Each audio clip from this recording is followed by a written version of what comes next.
Subject, Bianca Sebastian. Clone? May clone si Bianca? Sinong responsible doon? Sabihin mo sa akin. Si Dr. Sebastian ang nag-clone kay Bianca. Sebastian? Sebastian ang apelido ko. May donor ng reproductive cells para mabuo ako. Ibig sabihin, may mga magulang ako. Gusto ko na sila makita, makilala. Gusto ko na makasama ang pamilya ko. Alam ko kasama talaga si Melinda ni Christian. Apprentice si Lucas. Pero sino itong kasama nilang isa? Alam mo, sawang-sawahan na ako na pinagtataguan niyo ako! I need to know the truth! Alam kong hindi totoo yung mga sinasabi mo. Dahil hindi ako maniniwala sa isang demonyong katulad mo, Lucas. Bahala ka, sige. Wala kang pakialam sa drama mo. Gamot niya ako, paggamutan. Copy, Doc. Kailangan ko ng sagot. Alam ko may kinalaman kayo sa mga nangyayari. Alam ko na ang lahat. Tungkol dun sa cloning na ginawa nyo. At sino nagbigay sa inyo ng karapatan na i-clone nyo si Bianca? Sino? Ang asawa mo. Si Dr. Christian Sebastian ang nag-clone sa sarili niyang anak. Nasaan ang clone ni Bianca?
Nasaan ang clone ni Bianca?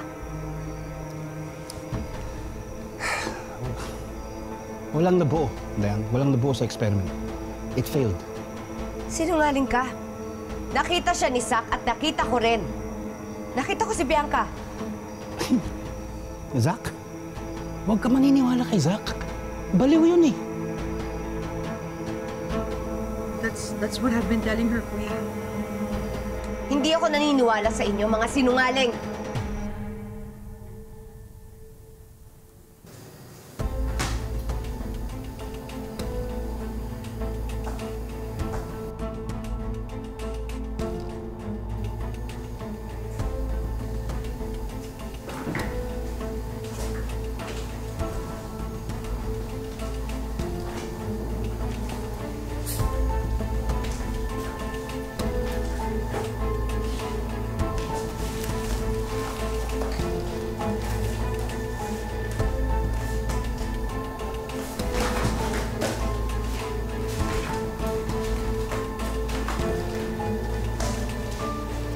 Hindi baliw si Zack. Nakausap ko siya, malinaw ang pag-iisip niya. At mas naniniwala ako sa kanya kaysa sa mga sinasabi niya sa akin. Malinaw at very convincing, di ba? Eh, syempre, kasi he believes it eh. Obsessed si Zach kay Bianca. Alam mo yun? In love siya nung mga bata pa sila. Dayan, hanggang ngayon. Okay? Hindi kasi matanggap ni Zach na wala na si Bianca. Nandito na yung clone na yun dahil sa kanya, ang isip ni Zach, sila pa rin eh. Eh, sabi mo sa akin, hindi ka baliwan yun. Pero nakita ko din si Bianca. Understandable. Nanay ka eh, namimiss mo anak mo. It's wishful thinking. Yan, power of suggestion, nagbitaw ng salita si Zach na hanapin niyo si Bianca. Pero iba yung kay Zach. Dahil obsessed na siya kay Bianca. Kaya nga nahulog sa bangin eh. Dahil gusto niyang sumunod kay Bianca, doon pa mismo kung saan siya nahulog.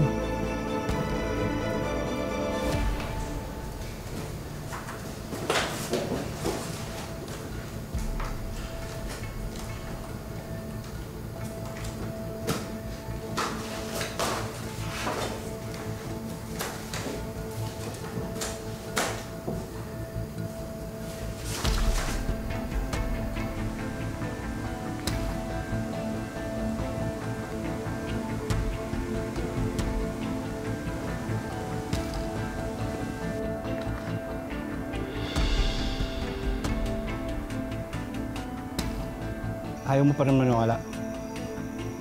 Kara, I think it's time na makita ni Dayan ang katotohanan. Ano bang dapat kong makita?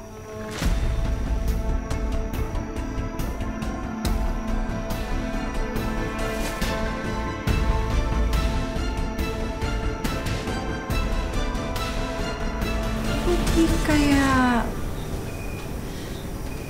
nagpa-imbestiga si Ma'am Dayan kung sino yung nakasama niya sa resort nung bulan pa siya. Tapos, yun yung binigay na report. Nay! Ang ibig mo sabihin, alam na ni Ma'am Dayan na nagpapanggap lang ako.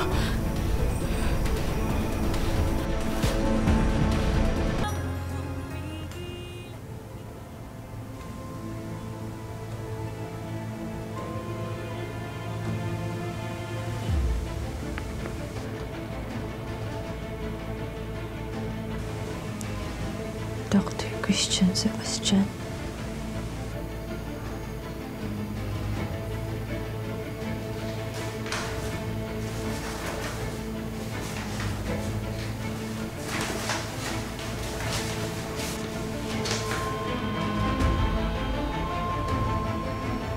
Diyos ko.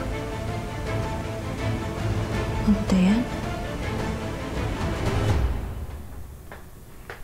Nay, papaalam ko lang kay Ma'am Dayan na nandito na tayo, ah. Ma'am Dayan? Ma'am Dayan? Ma'am Dayan?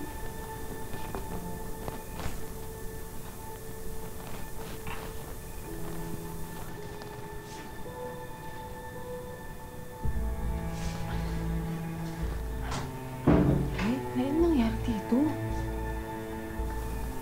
Itong mga to.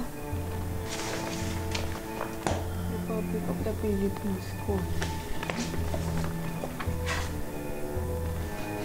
Laboratory office.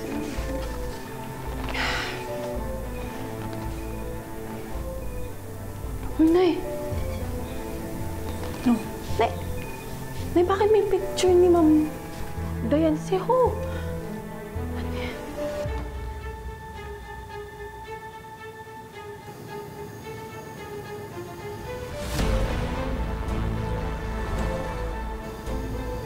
Ikaw ang nanay ko.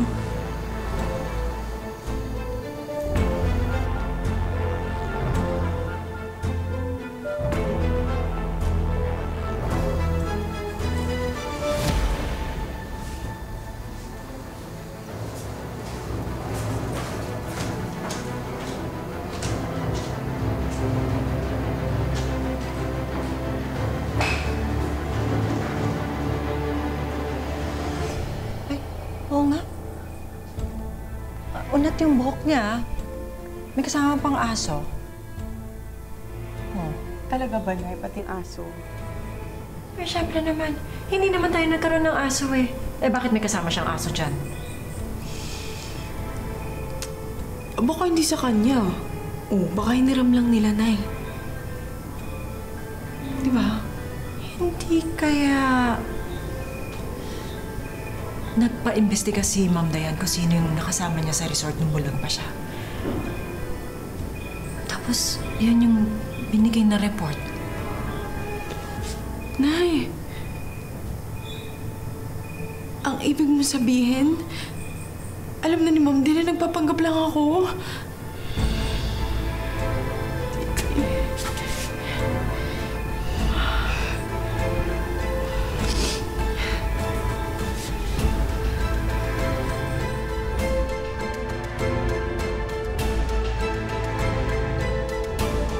Ito ba yung sinasabi ni Lucas na kailangan kong makita? Bakit ang daming pictures ni Bianca? Misty, tinatawag ni Zach yung kabit niya na Bianca. Pinapasuot niya sa kabit niya pareho ng damit ni Bianca.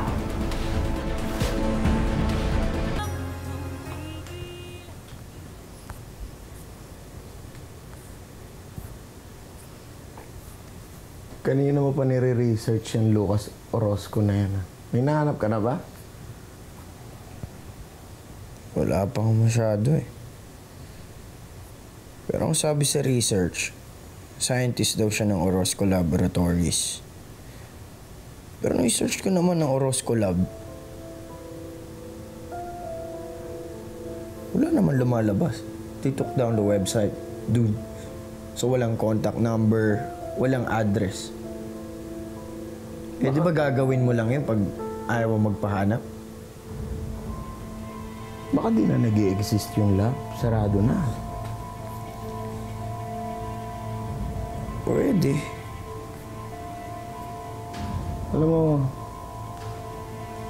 Alam ko kung bakit mo ginagawa lahat ng to. Alin? Eto. Etong pag-iimbestiga mo sa sarili mong nanay. At dyan, sa Lucas Orozco na yan. Dahil kay Hope. Paano naman napasok si Hope dito? Dude, come on. Akala mo ba naniniwala akong nakamove on ka na kay Hope? I'm sure dinidistract mo lang yung sarili mo para makalimutan mo siya. Hindi totoo yan. Nakapag-desisyon na si Hope. At tanggap ko yun. Nakamove on na ako sa kanya. Siniloko mo.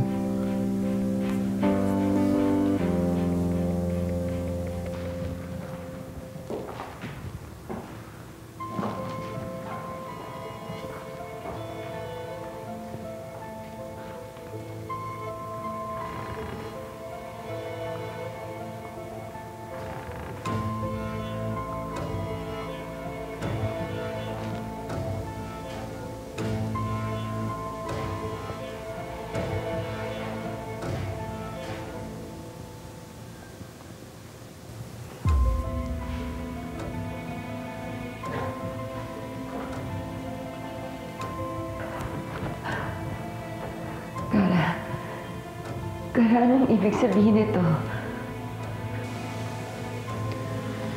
Akala ko nung una, Misty, distracted lang siya sa trabaho. Pero may affair pala siyang tinatago. Dito na dinadala yung kabit niya. Ito ba yung sinasabi ni Lucas na kailangan kong makita? Bakit ang daming pictures ni Bianca? Misty,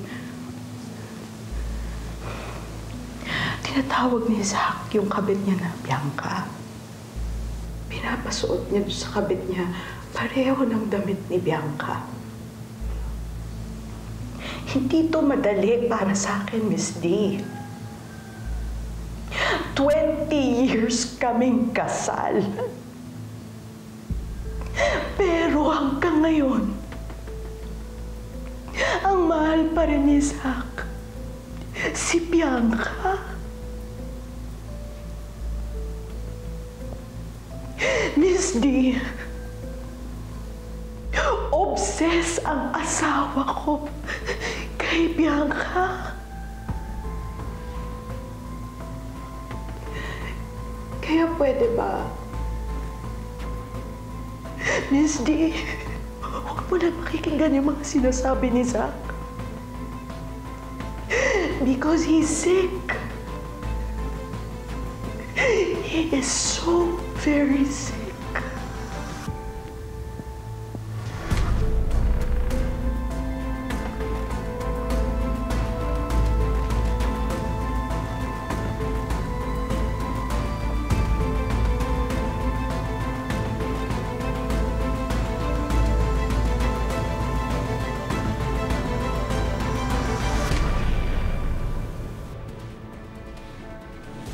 Obsessed na ako sa anak niyo!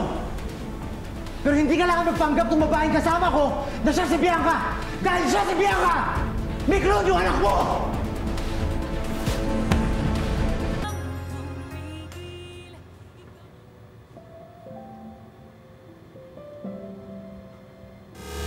Alam mo ba, muntik na kaming hindi magkatuluyan ng asawa ko. Bakit po, Ma'am? Natakot ako na masaktan kapag nalaman niya yung nararamdaman ko. Buti na lang naglakas loob ako. Dahil kung hindi, edi hindi ko makakasama yung great love ko hanggang sa huling sandali. At wala kaming maganda at mabait na anak. Wala sana akong magagandang memories ngayon.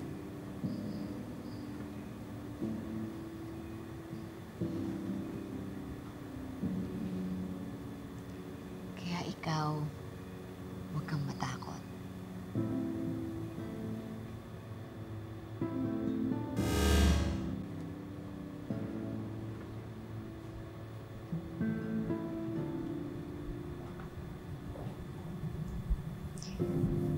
Tay, sayang po wala na kayo. Hindi ko na kayo makikilala.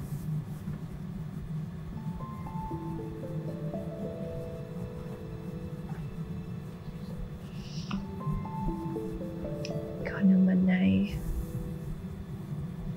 Dayan. Kaya pala, simula pa lang, nagkasundo na tayong dalawa. Kahit nasa saglit nating pagsasama, napamahal na po ako sa inyo. Kasi ikaw pala ang nanay ko. Sa inyo ako nanggaling.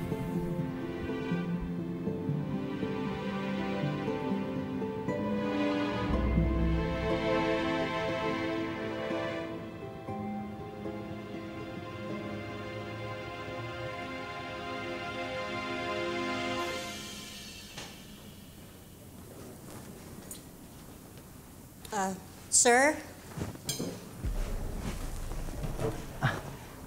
Miss D, I'm so happy to see you. Buti na padalo ka. Si Bianca, nagkita na kayo? Si Bianca, no. But your obsession room, yes. Pinakita mo sa kanya? I had no choice. Zach, may sakit ka. Nagpatayo ka talaga ng shrine ni Bianca.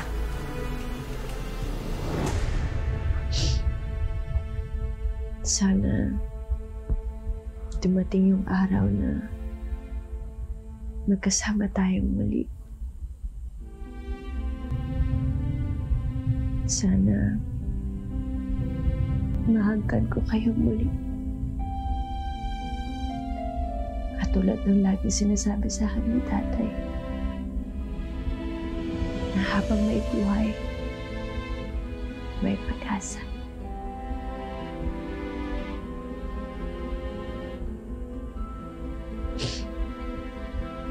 Hindi po ako bibitaw. alam kong magkakasama pa tayong dalawa.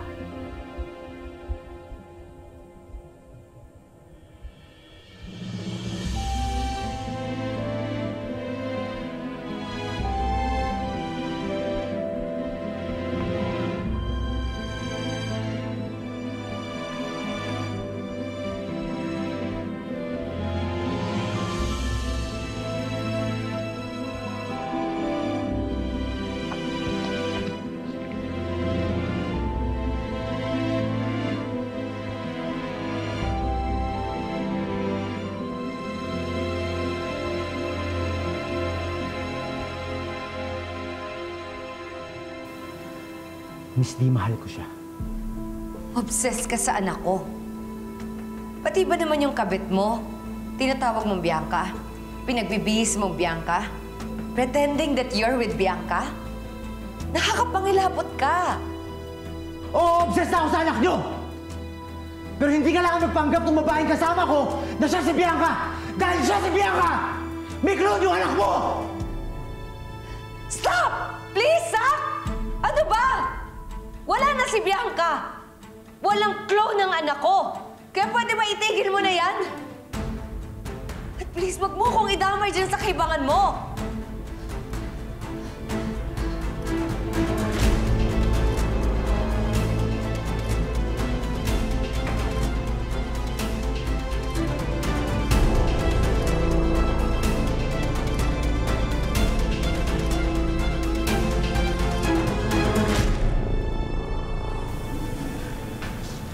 Magandang gabi po, ma'am. Nakabalik na po kami ni nanay.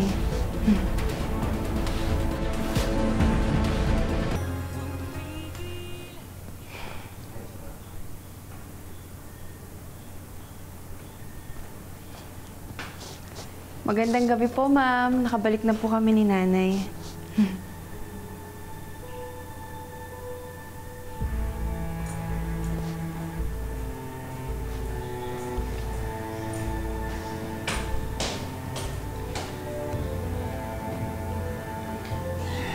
Nay, mukhang galit.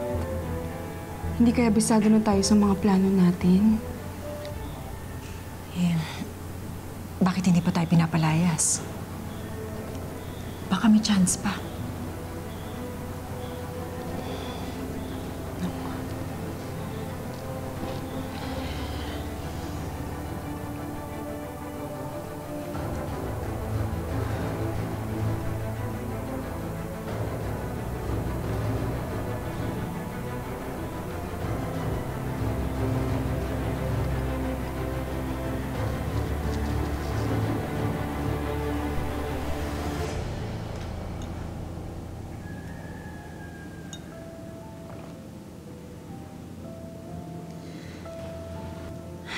Dad, I'm so happy that you're back home. Basta ako masaya kasi nakalabas na ako ng ospital. Ganon? So, happy ka lang kasi nakalabas ka na ng hospital? Eh, yung makita kami ni Mama, hindi ka ba nasisiyahan doon?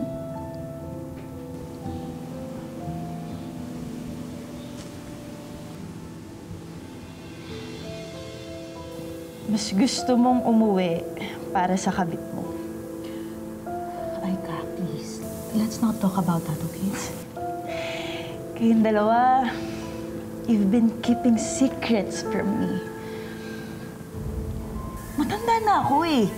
Alam ko na lahat ng bagay. So please, Ma, pwede ba sabihin niyo sa akin ano ba talaga nangyayari? Look, this is between me and your dad. Leave yourself out of it, please. I'm still part of this family, di ba? Kaya I have all the right to know. Pwede ba sabihin niyo sa akin, Ma, ano ba nangyayari? Dad, ano nangyayari? Talaga ba gusto mong malaman, Aika?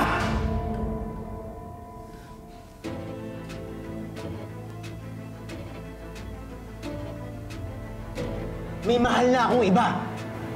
At hindi yun ang mami mo.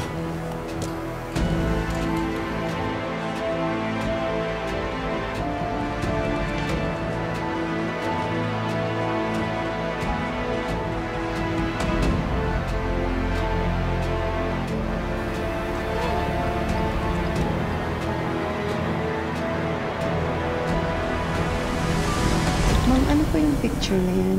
Pwede ko po ba makita? Oo naman. Siya si Bianca, ang anak ko. Ito po si Bianca?